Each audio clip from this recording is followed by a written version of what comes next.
The topic for today is structural modifications in roots for reproduction. Okay, we have already discussed the modifications in roots for storage, and second was for respiration. Now the third aspect is for reproduction. Reproduction means the production of seedlings or saplings, means the next generation from the parental generation, that is reproduction. And here we are going to consider the vegetative reproduction mode, means where the roots have certain buds present on them which are responsible for giving rise to the new plants, new saplings or new tubers. Okay. So the taproot and adventitious root of some plants bear vegetative buds that can grow to form new plants. So it means it's a kind of reproduction, but in normal mode of reproduction is via seeds.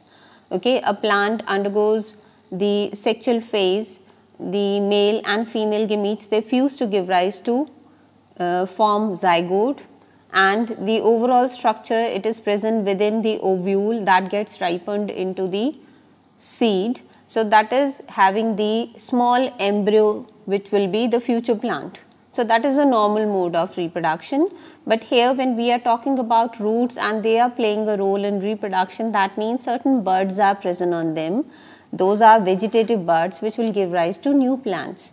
And such roots are found in case of Delbergia, sweet potato, poplar. Poplar is just like people, but it has very less expense of canopy and its leaves are slightly more sharper. The apex is sharper. Dahlia, etc. Now such roots are called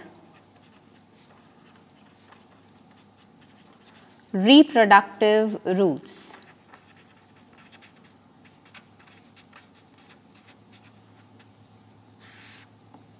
Sometimes they develop storage tissue and become fleshy.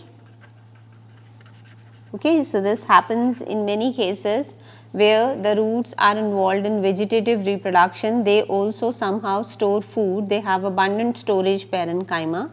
That's why they are called fleshy or tuberous forms. For example, we people have studied this in case of sweet potato.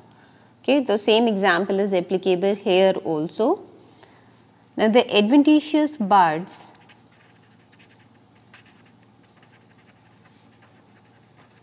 can grow into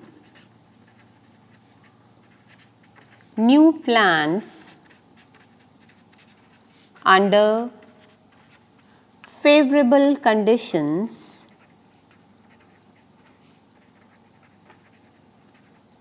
and hence used as means of vegetative propagation.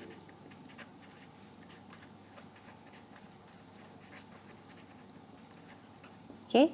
So these roots, they can serve the purpose of a propagule for vegetative propagation because they contain vegetative buds. So those parts which are having the bud, they can be used, those small sections, they can be used as a seed set and they are used to raise future generation of plants. So it helps in vegetative propagation. Now that was related to the morphology. Now the diagrams, we will have two diagrams here. We have already discussed sweet potato, but now we have to show it from the aspect of having buds and giving rise to new plants. So we will draw the main root, and we all know sweet potato is irregular in shape.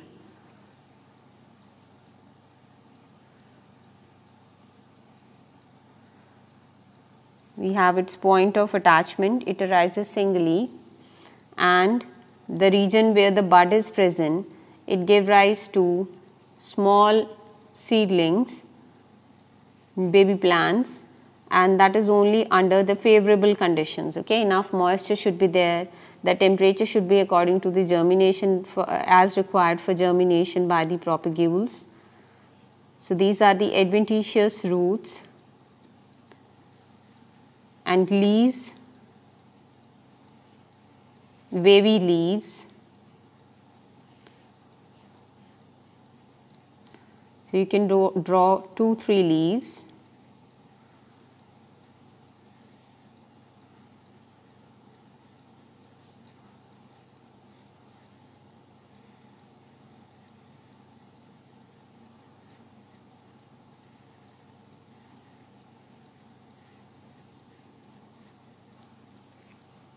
Similarly, you can show a small propagule.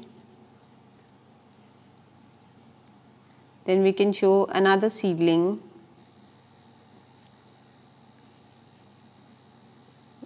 In place of seedling, you should use the term young plants or baby plants, because these are not arising from seeds. Okay. So this is the root having many buds on it, and those buds, they germinate to form new plants. So these are young plants, and this is fleshy tuberous root. This is in case of sweet potato, that is Ipomea batatus. Okay, second example we will draw is dahlia. So in case of dahlia, we will show the main parent tuber, the older one. It's slightly spindle shaped structure, mainly the hypocotyle part, roots, and from it there arises the young shoot. So shoot bears leaves which are serrated.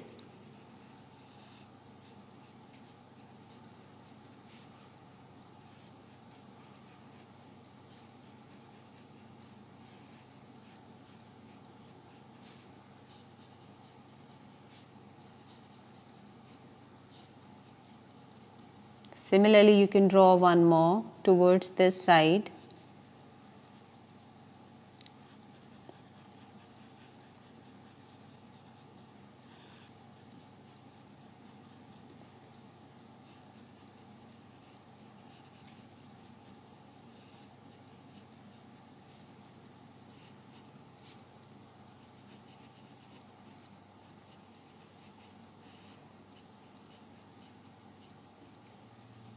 And a young developing leaves at the top.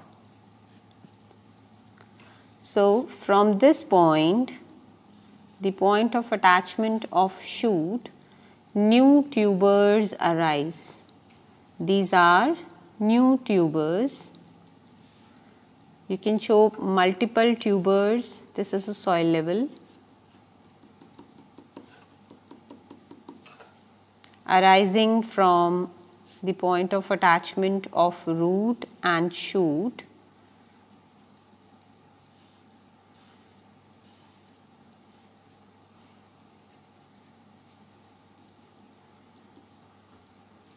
So these are new root tubers. This is old tuber and new plant. So this is in dahlia. Okay. So this is the roots which are involved in reproduction, their morphological aspect. Now for anatomy,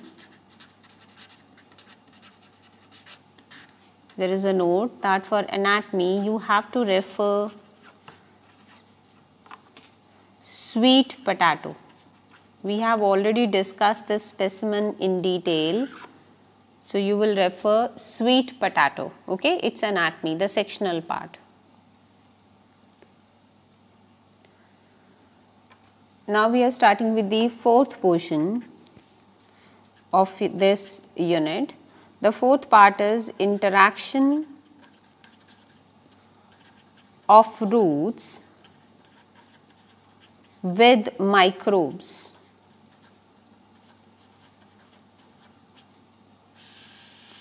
So now we are going to discuss the roots which have certain association with the microbes. They may be bacteria, cyanobacteria, fungi, okay. So they may be involved in certain kind of symbiotic association. It may be a reciprocal symbiosis, it may be a non-obligatory association, but the partners somehow when they are in association they get benefit to each other. So that is when roots they interact with microbes. So the part of soil in close vicinity means around the roots, of roots where they secrete certain chemicals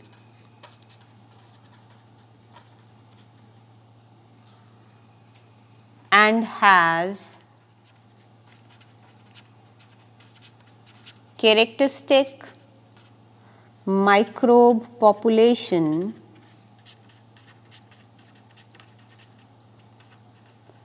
is called rhizosphere. Okay, so this is area adjoining plant roots where a special type of the microbial community is present, and that is specific to the particular plant growing in that region, because roots they release certain chemicals and a certain group of the microbes is attracted towards those chemicals, so that we will find a definite type, a specific type of microbe in the rhizosphere area of the main plant. Okay, so that area which is in association with the roots, which is in just close vicinity of the roots, that is called rhizospheres. Now what kind of chemicals are released by plants? So the chemicals like vitamins, hormones,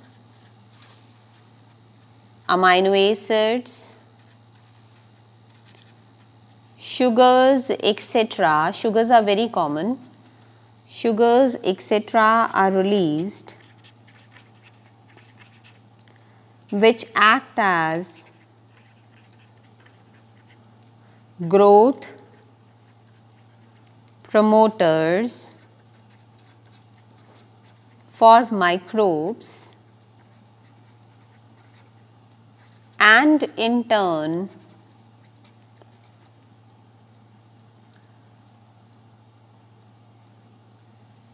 microbes influence growth and metabolism of roots through their activities.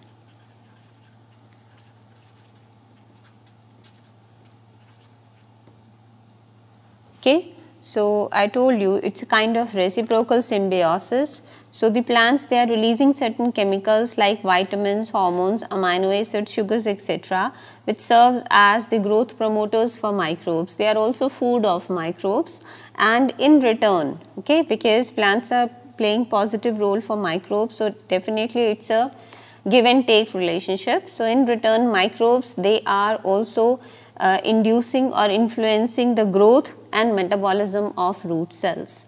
So this is how the association works. Now we are going to discuss 4 different types of association as it's mentioned in your book. So we will be starting with the very first association, that is the symbiotic bacteria or any other microbes which are living in association with the plant's roots and forming nodules. Okay, so that will be the very first type. Okay, the first type is under microbial association of roots. The first is reciprocal symbiosis in root nodules. So here we are going to discuss about the microbes which live in association with roots and the result in the formation of nodules. So we will give examples of leguminous as well as non-leguminous plants, because both can form nodules in relation to the association with certain microbes. So some plants show mutualism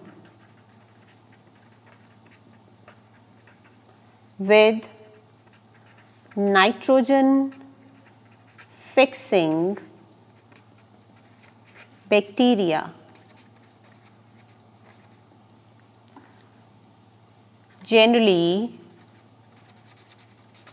the members of family Fabaceae and in Fabaceae 2 subfamily Papilionati show this type of association. It's not restricted to Papilionati only. Generally the members, they belong to this subfamily, but they may also belong to other families. Okay, so they show this type of association where plants bear bacteria in special structures called nodules. For example, pea, trifolium, trigonella, arachis, soybean, etc. Now the bacteria associated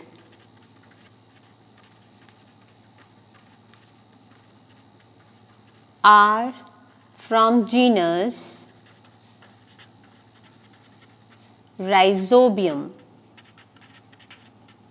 Okay, now the genus has been further categorized into different forms, like Bradyrhizobium is there, Cynorhizobium, that we will discuss with examples, but the broad category we say they belong to genus Rhizobium. These fix atmospheric dinitrogen. We call it dinitrogen because it's N2 molecule.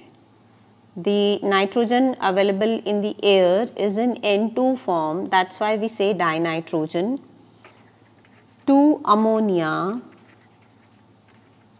and supply it to host plant in the form of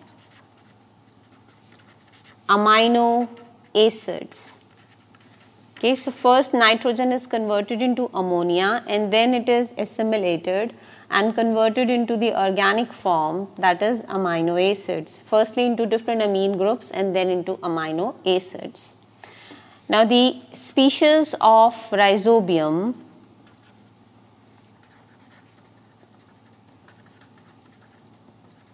show host specificity. So they are very specific towards their host. It's not that all kind of the rhizobia are found around a particular plant. So they are present in the kind of mixtures of species. It is not so. They are very specific. For example, if I am sowing pea plant, then in its rhizocephalic area, I will find only Rhizobium leguminosarum. Similarly, if it's soybean plants, then I'll find only Bradyrhizobium japonicum. So they are highly species specific as far as their host is concerned. So we are going to discuss few examples related to this. For example, if host is soya bean, so in its vicinity we will find Bradyrhizobium japonicum. Then if it's pea plant, then the bacteria will be Rhizobium leguminosarum. Okay, this is the most common species we refer to. Then if it is alfalfa, the genus is Cynorhizobium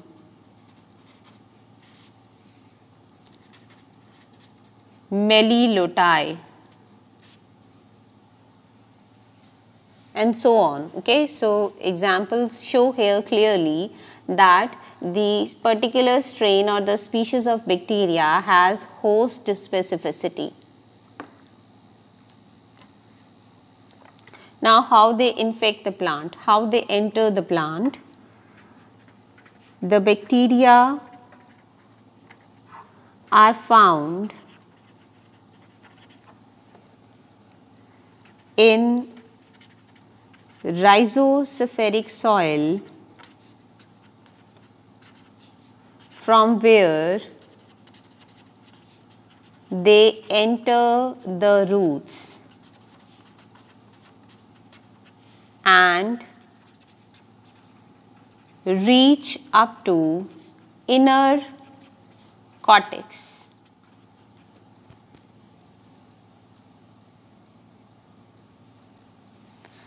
They stimulate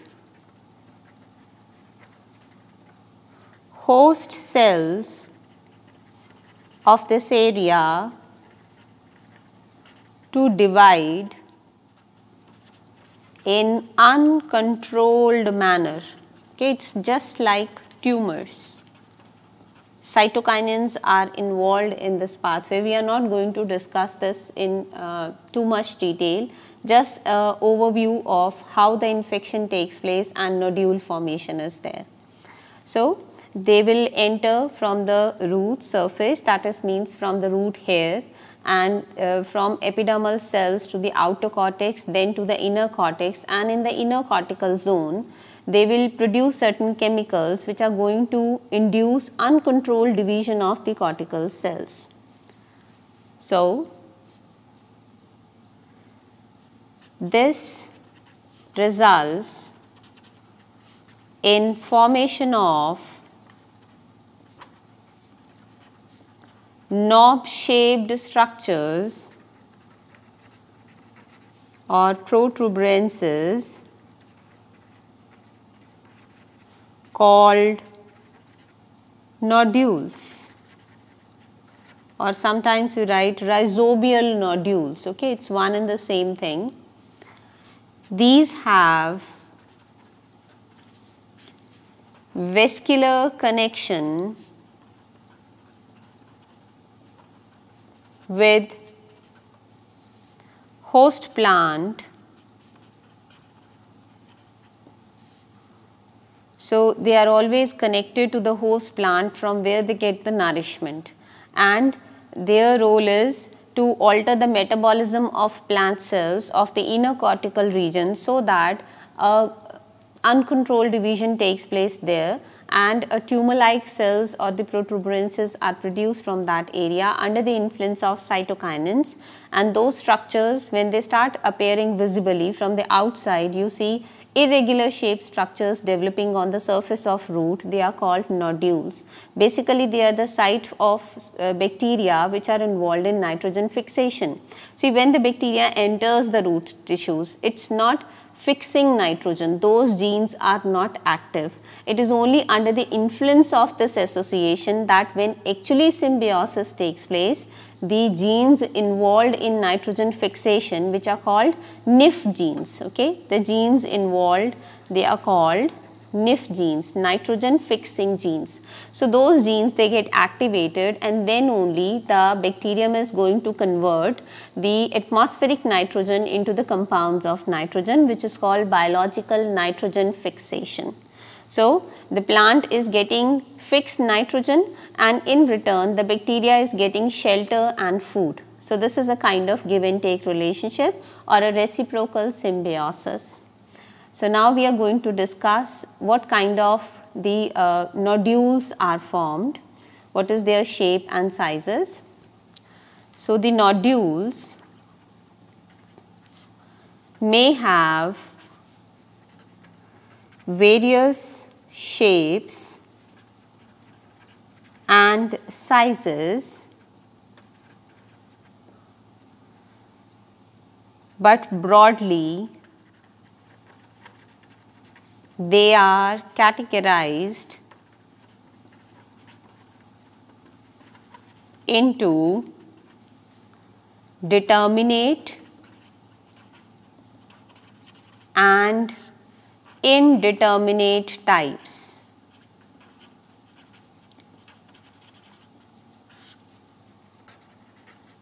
Now, as the name suggests, determinate means whose the shape and the final size is fixed, it's determined, and indeterminate means which can keep on increasing their size throughout the life. It means they have actually certain meristematic cells at their tip which are involved in their uncontrolled size increase or cell division throughout the life. So they are called indeterminate type.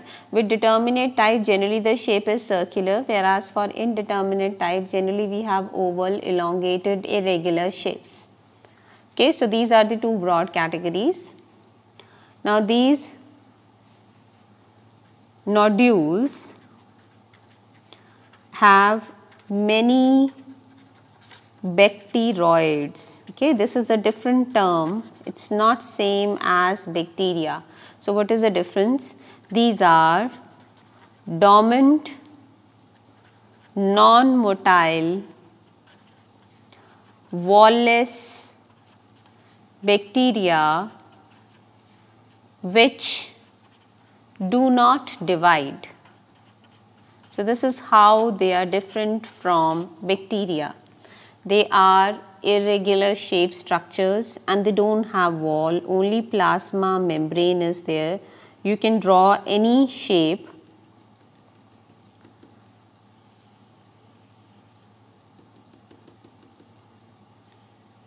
Any shape you can draw because they are irregular structures. These are called bacteroids. Okay. So they have plasma membrane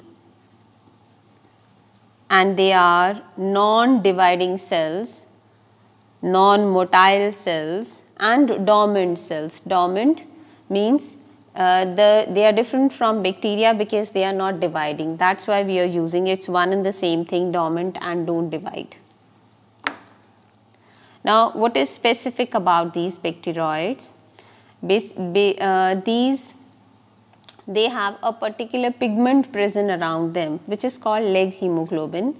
It's basically present in the ground material of the nodule, and this is a pigment that is going to combine with oxygen, and with a very limited supply of oxygen the bacteroids respire, because basically rhizobium is a microaerobic bacteria. So we can say right here, rhizobium is gram negative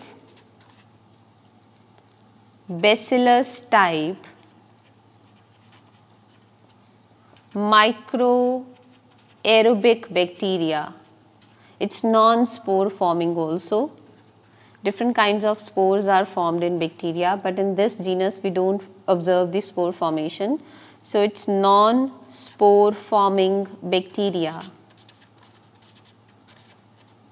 Bacillus type means rod-shaped bacteria. Microaerobic means they require little oxygen for their respiration. Otherwise, the conditions are if reducing or anaerobic, they can survive there. But a mild supply of oxygen should be available for their respiration. So, basically these rhizobia, when they enter the plant tissues in the root cells, then when they reach the inner cortical cells, they are going to divide at a very fast pace. They will divide and multiply their number many folds, and ultimately they will lose the capacity of division. They will become dormant, wall-less, irregular structures. These were rod shaped, but then they are converted into irregular bacteroids. So in nodule cells we don't observe these bacteria, rather they are dormant stages which are called bacteroids. Okay. So each nodule has many bacteroids, and nodules are pinkish in color due to red colored pigment, leg hemoglobin. It's called leg hemoglobin. It acts as oxygen scavenger to make the environment of nodule reducing. Reducing means anaerobic.